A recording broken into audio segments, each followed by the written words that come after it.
Hi students, welcome to ECET portal. ఈ వీడియోలో మనం పేమెంట్ స్టేటస్ ఎలా చెక్ చేసుకోవాలి, అలాగే ఆన్లైన్ అప్లికేషన్ ఫామ్ ఎలా ఫిల్ చేయాలి, ఫిల్ చేసేసిన తర్వాత కంప్లీట్గా సబ్మిట్ చేసిన తర్వాత మన ఆన్లైన్ అప్లికేషన్ ఫామ్ ఎలా డౌన్లోడ్ చేసుకోవాలనేది స్టెప్ బై స్టెప్ ఎక్స్ప్లెయిన్ చేస్తాను. ఎక్కడ మిస్ కాకుండా చూడండి. సో ఎవరైతే స్టెప్ 1 కంప్లీట్ చేసుకున్నారో, అంటే ఫీ పేమెంట్ చేసి క్యాండిడేట్ రిజిస్ట్రేషన్ ఎవరైతే చేసుకున్నారో, మీరు స్టెప్ 2లో మీ పేమెంట్ స్టేటస్ చెక్ చేసుకోవాల్సి ఉంటుంది. సో పేమెంట్ స్టేటస్ చెక్ చేసుకోవడానికి know your payment status press చేస్తే మీకు పేమెంట్ స్టేటస్ పేజ్ ఈ విధంగా ఓపెన్ అవుతుంది. ఇక్కడ మీ diploma hall ticket number enter చేసి మీ మొబైల్ నెంబర్ కూడా ఎంటర్ చేస్తే చెక్ పేమెంట్ స్టేటస్ అని ప్రెస్ చేయగానే మీకు పేమెంట్ స్టేటస్ పేజ్ అనేది ఓపెన్ అవుతుంది. సో మీ పేమెంట్ స్టేటస్ అనేది ఇక్కడ చెక్ చేసుకోవచ్చు. సో పేమెంట్ రెఫరెన్స్ ఐడి అలాగే స్టేటస్ అనేది ఇక్కడ కనిపిస్తుంది. ఎవరికైతే స్టేటస్ సక్సెస్ వచ్చిందో వీళ్ళు మాత్రమే స్టెప్ 3కి వెళ్ళి అప్లికేషన్ ఫామ్ ఫిల్ చేయగలరు. అండ్ ఎవరికైతే స్టేటస్ పెండింగ్ అని వచ్చిందో మీరు 1 to 2 days వెయిట్ చేయండి, మీ పెండింగ్ కాస్త సక్సెస్ అవుతుంది. అండ్ ఎవరికైతే స్టేటస్ ఫెయిల్డ్ అని వచ్చిందో మీకు ఆల్రెడీ అమౌంట్ డిడక్ట్ అయిపోయి ఉంటే మీకు 1 weekలో అమౌంట్ అనేది రిఫండ్ చేయడం జరుగుతుంది. అండ్ అలాగే మీరు మళ్ళీ పేమెంట్ అనేది చేయాలన్నమాట. ఓకే, ఈ విధంగా మనం పేమెంట్ స్టేటస్ని చెక్ చేసుకున్న తర్వాత మాత్రమే మీరు స్టెప్ 3కి వెళ్ళగలరు. సో స్టెప్ 3లో మీరు ఆన్లైన్ అప్లికేషన్ ఫామ్ ఫిల్ చేయాల్సి ఉంటుంది. సో మీకు స్టెప్ 3లో ఆన్లైన్ అప్లికేషన్ ఫామ్ ఫిల్ చేయడానికి ఇక్కడ బటన్ ప్రెస్ చేసినట్టయితే మీకు అప్లికేషన్ ఫామ్ పేజ్ అనేది ఈ విధంగా ఓపెన్ అవుతుంది. సో మీరు పేమెంట్ స్టేటస్ పేజ్లో మీ పేమెంట్ రెఫరెన్స్ ఐడి ఉంటుంది, ఇది సేవ్ చేసుకోండి. సో మీరు ఆన్లైన్ అప్లికేషన్ ఫామ్ ఫిల్ చేసేటప్పుడు యూజ్ అవుతుంది. పేమెంట్ రెఫరెన్స్ ఐడి ఎంటర్ చేయండి. అండ్ ఇక్కడ వచ్చేసి మీ diploma hall ticket number enter చేయండి, మీ మొబైల్ నెంబర్ ఎంటర్ చేయండి ఇక్కడ, అండ్ డేట్ ఆఫ్ బర్త్ కూడా ఎంటర్ చేసిన తర్వాత proceed to fill application form అని ప్రెస్ చేయగానే మీకు కంప్లీట్గా application form for AP ECET 2024 అనేది ఓపెన్ అవుతుంది. Okay, so first of all మీ పేమెంట్ రెఫరెన్స్ ఐడి కరెక్ట్గా మ్యాచ్ అయిందో లేదో చెక్ చేసుకోండి, మీ హాల్ టికెట్ నెంబర్ కరెక్ట్గా ఉందో లేదో చెక్ చేసుకొని, మీ మొబైల్ నెంబర్, మీ డేట్ ఆఫ్ బర్త్ ఇవన్నీ కరెక్ట్గా ఉన్నాయో లేదని చెక్ చేసుకున్న తర్వాతే మీరు ఇక్కడ అప్లికేషన్ ఫామ్ ఫిల్ చేయడానికి ప్రొసీడ్ అవ్వండి. సో ఫస్ట్ ఆఫ్ ఆల్ మనకి ఇక్కడ ఏంటంటే క్యాండిడేట్ డీటెయిల్స్ ఉంటాయి. సో ఇక్కడ ఏం చేస్తారంటే ఆల్రెడీ రిజిస్ట్రేషన్లో మనం నేమ్ ఇచ్చేసి ఉంటాం కాబట్టి బై డిఫాల్ట్ ఇక్కడ నేమ్ వచ్చేస్తుంది, మీరు ఏం ఎంటర్ చేయక్కర్లేదు. నెక్స్ట్ ఇక్కడ ఫాదర్స్ నేమ్ దగ్గర మీ 10th క్లాస్ సర్టిఫికేట్లో ఎలా ఉందో ఆ విధంగానే మీ ఫాదర్ నేమ్ ఇక్కడ ఎంటర్ చేయండి. అండ్ నెక్స్ట్ మదర్ నేమ్ కూడా మీ 10th క్లాస్ సర్టిఫికేట్లో ఏ విధంగా ఉందో ఆ విధంగానే మీ మదర్స్ నేమ్ కూడా ఇక్కడ ఎంటర్ చేయండి. తర్వాత డేట్ ఆఫ్ బర్త్ ఆల్రెడీ మనం రిజిస్ట్రేషన్లో ఇచ్చేసి ఉంటాం కాబట్టి ఇక్కడ మనం ఏం ఎంటర్ చేయక్కర్లేదు, బై డిఫాల్ట్ వచ్చేస్తుంది. నెక్స్ట్ మీ జెండర్ ఇక్కడ ఎంటర్ చేయండి. నెక్స్ట్ ఆధార్ కార్డ్ నెంబర్ ఇక్కడ మీరు ఎంటర్ చేయాల్సి ఉంటుంది. ఆధార్ కార్డ్ నెంబర్ అనేది మ్యాండేటరీ అనమాట. ఓకే, సో నెక్స్ట్ ఎవరికైతే రేషన్ కార్డు ఉందో అది మీరు పింక్ అయినా వైట్ అయినా ప్రాబ్లం లేదు, మీ రేషన్ కార్డ్ నెంబర్ ఇక్కడ ఎంటర్ చేయాల్సి ఉంటుంది. సో నెక్స్ట్ ఏంటంటే వెరీ వెరీ ఇంపార్టెంట్, ఎవరైతే ఫీ రియంబర్స్మెంట్ కోసం చూస్తున్నారో వాళ్ళు ఖచ్చితంగా మీ ఫాదర్ యొక్క యాన్యువల్ ఇన్కమ్ ఇక్కడ డిక్లేర్ చేయాల్సి ఉంటుంది. So next step annual income of the parents. So మీరు ఇక్కడ మీ పేరెంట్ యొక్క యాన్యువల్ ఇన్కమ్ డిక్లేర్ చేయాల్సి ఉంటుంది. ఎవరైతే ఫీ రియంబర్స్మెంట్ కోరుకుంటున్నారో మీ బీటెక్లో ఖచ్చితంగా మీ ఫాదర్ యొక్క యాన్యువల్ ఇన్కమ్ని డిక్లేర్ చేయాల్సి ఉంటుంది. మీకు నచ్చినట్టు తోచినట్టు కాకుండా మీ సేవలో మీకు ఇన్కమ్ సర్టిఫికేట్ ఇచ్చుంటారు కదా, ఇన్కమ్ సర్టిఫికేట్ మీద మీ ఫాదర్ యొక్క యాన్యువల్ ఇన్కమ్ ఎంత ఇస్తారో దాన్ని బట్టి మీరు ఇక్కడ డిక్లరేషన్ చేయాల్సి ఉంటుంది. సో మీరు ఫీ రియంబర్స్మెంట్ తీసుకోవాలి అంటే సో కొన్ని స్లాబ్స్ ఉంటాయి, ఆ స్లాబ్లో ఉన్నట్టయితేనే మీ ఫీ రియంబర్స్మెంట్ అనేది వస్తుంది. చూడండి, below 1 lakh, 1 lakh to 2.5 lakh, 2.5 lakh to 8 lakhs and above 8 lakhs అనేది ఉంది. సో మీరు డిక్లేర్ చేసిన తర్వాత ఆ ఇన్కమ్ సర్టిఫికేట్ నెంబర్ కూడా ఇక్కడ మీరు ఎంటర్ చేయాల్సి ఉంటుంది. సో గుర్తుపెట్టుకోండి, అది ఓల్డ్ సర్టిఫికేట్ అయినా ప్రాబ్లం లేదు. ఆ ఓల్డ్ సర్టిఫికేట్లో అంటే నాట్ మోర్ దెన్ 1 year అనమాట, లాస్ట్ 1 year లోపు తీసుకున్న ఇన్కమ్ సర్టిఫికేట్ నెంబర్ ఇక్కడ ఎంటర్ చేసి మీరు డిక్లేర్ చేసేసేయండి. డిక్లేర్ చేసేసి మళ్ళీ ఇప్పుడు ఫ్రెష్గా కొత్తగా ఇన్కమ్ సర్టిఫికేట్ అప్లై చేయండి మీ సేవలో. So next category. So category మీరు ఇక్కడ ఏమీ సెలెక్ట్ చేసుకోకర్లేదు, బై డిఫాల్ట్ వచ్చేస్తుంది, ఎందుకంటే రిజిస్ట్రేషన్లో మీరు ఇచ్చుంటారు కాబట్టి. సో దానికి ప్రూఫ్ కింద మీ క్యాస్ట్ సర్టిఫికేట్ నెంబర్ అనేది ఇక్కడ ఎంటర్ చేయాల్సి ఉంటుంది. సో మీ సేవలో ఇచ్చిన క్యాస్ట్ సర్టిఫికేట్ నెంబర్ అది ఎంత పాతదైనా ప్రాబ్లం లేదు, ఇక్కడ మీ క్యాస్ట్ సర్టిఫికేట్ నెంబర్ అనేది ఎంటర్ చేయండి. So next special reservation category. ఈ స్పెషల్ రిజర్వేషన్ కేటగిరీలో ఎవరు వస్తారు అంటే మీకు ఎన్సీసీ సర్టిఫికేట్ ఉన్నా, మీరు చిల్డ్రన్ ఆఫ్ ఆర్మర్డ్ పర్సనల్ అయినా, మీకు స్పోర్ట్స్ సర్టిఫికేట్స్ లేదా గేమ్ సర్టిఫికేట్స్ ఉన్నా, మీకు స్కౌట్స్ అండ్ గైడ్ సర్టిఫికేట్ ఉన్నా మీరు ఇక్కడ అది సెలెక్ట్ చేసుకోవాల్సి ఉంటుంది. మీకు ఎన్సీసీ సి సర్టిఫికేట్ లేదా బి సర్టిఫికేట్ ఉంటే మీరు ఎన్సీసీ అని సెలెక్ట్ చేసుకోండి. మీకు ఒకవేళ మీ ఫాదర్ ఆర్మీ లేదా నేవీలో పనిచేసినట్టయితే మీరు క్యాప్ అంటే మీకు క్యాప్స్ రిజర్వేషన్ ఉంటుంది, క్యాప్ రిజర్వేషన్ సెలెక్ట్ చేసుకోండి. సో లేదు మీకు గేమ్స్ అండ్ స్పోర్ట్స్ సర్టిఫికేట్స్ ఉంటే మీరు అది సెలెక్ట్ చేసుకోండి, లేదు మీకు స్కౌట్స్ అండ్ గైడ్స్ సర్టిఫికేట్ ఉంటే మీరు అది సెలెక్ట్ చేసుకోండి. కొంతమంది స్టూడెంట్స్కి మల్టిపుల్ సర్టిఫికేట్స్ ఉంటాయి, మీకు మల్టిపుల్ సర్టిఫికేట్స్ని మీరు సెలెక్ట్ చేసుకోవాల్సి ఉంటుంది. ఓకే, సో ఈ రిజర్వేషన్ చాలా చాలా ఇంపార్టెంట్. ఒకవేళ మీకు NCC C certificate or B certificate ఇక్కడ ఏ రిజర్వేషన్ ఉంటే ఆ రిజర్వేషన్ మొత్తాన్ని అప్లై చేసుకోండి. అప్లై చేసుకుంటే మీకు మంచి సీట్ వచ్చే అవకాశం ఉంటుంది. సో నెక్స్ట్ ఏంటంటే పిహెచ్ కేటగిరీ కిందకు వస్తుంది. సో మీకు పిహెచ్ కేటగిరీలో మీకు ఏ సర్టిఫికేషన్ ఉందో దాని ప్రకారం మీరు ఇక్కడ చెక్ బాక్స్ అనేది టిక్ చేయండి. Okay, so next minority and non minority status. మీరు మైనారిటీయా నాన్ మైనారిటీ స్టేటస్ అనేది మీరు డిక్లేర్ చేయాల్సి ఉంటుంది. మీరు ముస్లిమ్స్ అయితే ఆటోమేటిక్గా బీసీఈలోకి వస్తారు. మీ బీసీఈలోకి అయితే ఇక్కడ మీకు ఆటోమేటిక్గా ఇది మైనారిటీ అని వస్తుంది.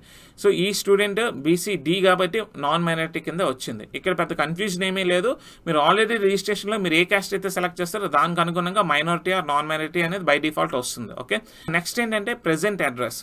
సో మీరు పర్మనెంట్ అడ్రస్లో ఉంటున్నట్టయితే, అంటే మీరు ఓన్ హౌస్లో ఉంటున్నట్టయితే మీ పర్మనెంట్ అడ్రస్ ఇక్కడ టిక్ పెట్టేసి సో ప్రెజెంట్ అడ్రస్సే పర్మనెంట్ అడ్రస్ కింద కంప్లీట్గా అడ్రస్ డీటెయిల్స్ అనేది ఎగ్జాక్ట్గా ఇచ్చేసేయండి. Okay, house number, village, mandal, district, state, pin code, me mobile number by default ఉంటుంది. ఆల్టర్నేట్ మొబైల్ నెంబర్ కూడా బై డిఫాల్ట్ వచ్చేస్తుంది. మీ టెలిఫోన్ ల్యాండ్లైన్ నెంబర్ ఏమైనా ఉంటే ఇవ్వండి, అండ్ ఈమెయిల్ ఐడి కూడా బై డిఫాల్ట్ వచ్చేస్తుంది. ఇవి 3 మీరు ఆల్టర్ చేయలేరు. రిమైనింగ్ డీటెయిల్స్ అన్ని కూడా మీరు ఇక్కడ ఎంటర్ చేయాల్సి ఉంటుంది. Okay, so permanent address same అయితే, present address permanent address same అయితే ఇక్కడ చెక్ బాక్స్ టిక్ పెడితే సరిపోతుంది.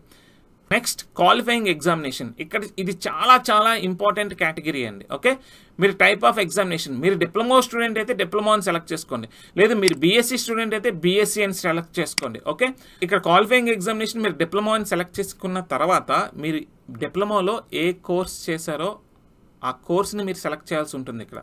సో కోర్స్ స్టడీడ్ అనేది జాగ్రత్తగా సెలెక్ట్ చేయండి. ఇక్కడ హరీ ఉండొద్దు. సో ఇక్కడ జాగ్రత్తగా మీరు ఏ కోర్స్ చేశారో సెలెక్ట్ చేసుకోండి. సో మెకానికల్ అయితే మెకానికల్ అని సెలెక్ట్ చేసుకోండి. మీకు హాల్ టికెట్ నెంబర్ ఇక్కడ బై డిఫాల్ట్ వస్తుంది. నెక్స్ట్ ఇయర్ ఆఫ్ అపియర్డ్ లేదా passing of the qualifying examination.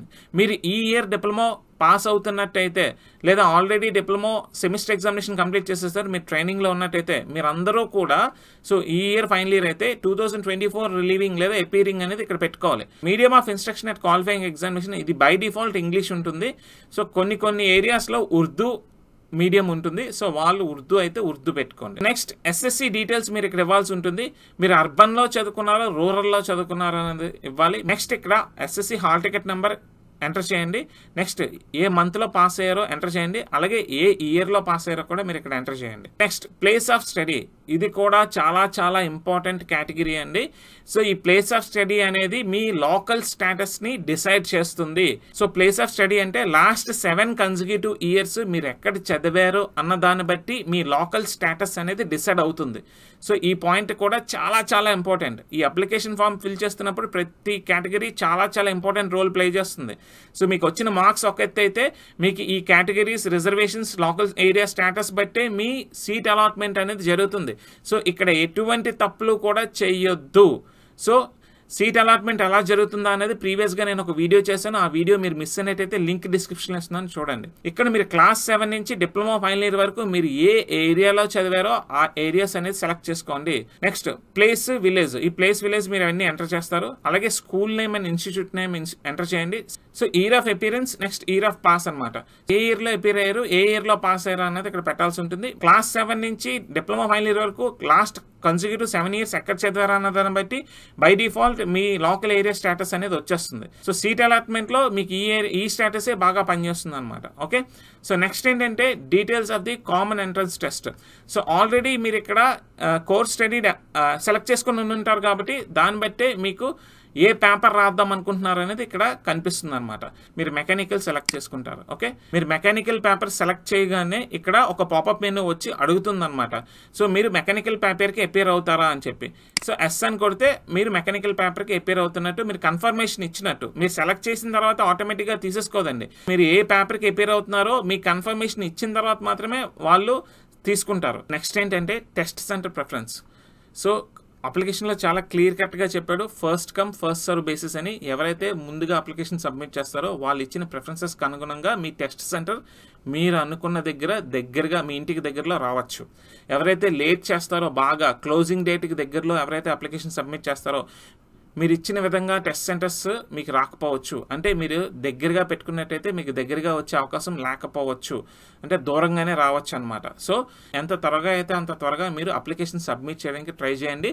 అలాగే మీకు దగ్గరగా ఉండే టెస్ట్ ప్రిఫరెన్సెస్ అనేది ఇచ్చుకోండి. ఇక్కడ 50 టెస్ట్ సెంటర్ ప్రిఫరెన్సెస్ ఇచ్చాడు.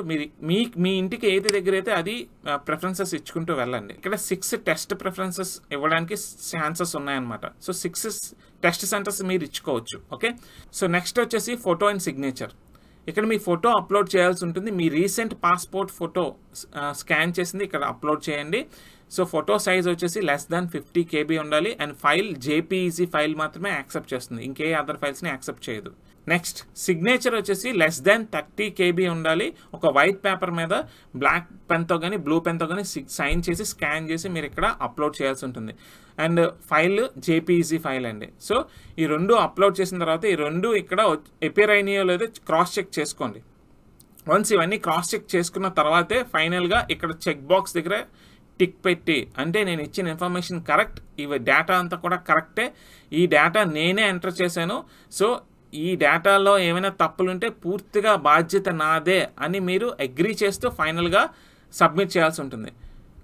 సబ్మిట్ చేసే ముందు డైరెక్ట్గా సబ్మిట్ కాకుండా సేవ్ చేసుకోండి. సేవ్ చేసుకుంటే మీ డేటా అంతా కూడా డేటాబేస్లోకి సేవ్ అవుతుంది. సేవ్ చేసుకున్న తర్వాత మళ్ళీ ఒకసారి క్రాస్ చెక్ చేసుకుని ఎంటర్ చేసిన డేటా అంతా కరెక్ట్గా ఉందా లేదా, ఏమైనా స్పెల్లింగ్ మిస్టేక్స్ ఉన్నాయా, 1కి 2 సార్లు క్రాస్ చెక్ చేసుకున్న తర్వాతే ఫైనల్గా ప్రివ్యూ బటన్ కొట్టండి.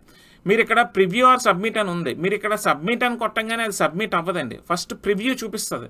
ప్రివ్యూ చూపించిన తర్వాత అప్పుడు సబ్మిట్ చేసేసేయాలా అని అడుగుతుంది. అప్పుడు ఫైనల్గా సబ్మిట్ చేసేయాలని అడుగుతుంది కదా, అప్పుడు ఎస్ అని కొడితే ఫైనల్ సబ్మిషన్ అవుతుంది. ఫస్ట్ మీరు ఈ బటన్ ప్రెస్ చేసినా సరే మీకు ప్రివ్యూనే చూపిస్తుంది, సబ్మిట్ అయితే అవ్వదు. సో ప్రివ్యూ చూపించిన తర్వాత మళ్ళీ ఒకసారి ప్రివ్యూ క్రాస్ చెక్ చేసుకుని మీరు ఓకే అనుకుంటేనే ఫైనల్ సబ్మిషన్ కొట్టండి. ఆ ఫైనల్ సబ్మిషన్ కొట్టేటప్పుడు మీకు ఫైనల్ సబ్మిషన్ చెయ్యాలా అని కూడా మీకు పాపప్ మెనూ అడుగుతుంది. అప్పుడు మాత్రమే మీరు ఎస్ అని కొడితే ఫైనల్ సబ్మిషన్ అనేది అవుతుంది. సో ఫైనల్గా ఈ విధంగా మీ అప్లికేషన్ అనేది సబ్మిట్ చేయడం అవుతుంది అనమాట. అప్లికేషన్ సబ్మిట్ చేసేసిన తర్వాత మీరు అప్లికేషన్ డౌన్లోడ్ చేసుకోవాలి అంటే మీరు స్టెప్ 4కి వెళ్ళాల్సి ఉంటుంది. ఈ స్టెప్ 4లో ప్రింట్ యువర్ అప్లికేషన్ ఫామ్ అని కొడితే సో మీకు print your application form page open అవుతుంది. ఇక్కడ మీ పేమెంట్ రెఫరెన్స్ ఐడి, మీ registration number, application form submit చేసిన తర్వాత మీకు ఒక రిజిస్ట్రేషన్ నెంబర్ ఇస్తారు. ఓకే, ఈ పేమెంట్ రెఫరెన్స్ ఐడి, ఈ రిజిస్ట్రేషన్ నెంబర్ చాలా చాలా ఇంపార్టెంట్. ఈ రెండు కూడా సేవ్ చేసి పక్కన పెట్టుకోండి. రిమైనింగ్ అన్నీ మీ దగ్గర ఉంటాయి. Okay, payment reference ID, registration number save చేసుకోండి. సో నెక్స్ట్ మీ డిప్లొమా పిన్ నెంబర్, మీ మొబైల్ నెంబర్, మీ డేట్ ఆఫ్ బర్త్ ఎంటర్ చేసి గెట్ ది అప్లికేషన్ డీటెయిల్స్ అని కొట్టంగానే మీ కంప్లీట్గా ఫైనల్ సబ్మిట్ చేసేసిన అప్లికేషన్ ఫామ్ డౌన్లోడ్ అవుతుంది. సో ఇది కూడా సేవ్ చేసి ఒక దగ్గర పెట్టుకోండి. ఎవరైతే ఈ 3 స్టెప్స్ కంప్లీట్ చేసుకుంటారో ఫైనల్గా మీరు అప్లికేషన్ డౌన్లోడ్ చేసుకొని మీరు ఒక రెఫరెన్స్ కింద పెట్టుకోండి. సో ఇవి 4 స్టెప్స్ అనమాట. ఎవరైతే ఈ 4 స్టెప్స్ కంప్లీట్ చేశారో మీరు AP ECET 2024 application form complete చేసేసినట్టు. ఓకే, మీరు డౌన్లోడ్ చేసుకున్న అప్లికేషన్ ఫామ్లో ఇంకా ఏమైనా తప్పులు ఉంటే మీ కరెక్షన్ డేట్స్ వరకు మీరు వెయిట్ చేయాల్సి ఉంటుంది. సో కరెక్షన్ ఎలా చేసుకోవాలి, మీరు ఆల్రెడీ సబ్మిట్ చేసిన అప్లికేషన్లో ఏమైనా తప్పులు ఉంటే కరెక్షన్ ఎలా చేసుకోవాలనేది మనం నెక్స్ట్ వీడియోలో డిస్కస్ చేద్దాం. ఓకే, సో మీకు ఇంకా ఏమైనా డౌట్స్ ఉన్నా, మీకు ఎలాంటి డౌట్స్ వచ్చినా సరే మా కామెంట్ సెక్షన్లో పోస్ట్ చేసినట్టయితే మీ డౌట్స్ అన్నిటిని మేము అడ్రస్ చేస్తాం.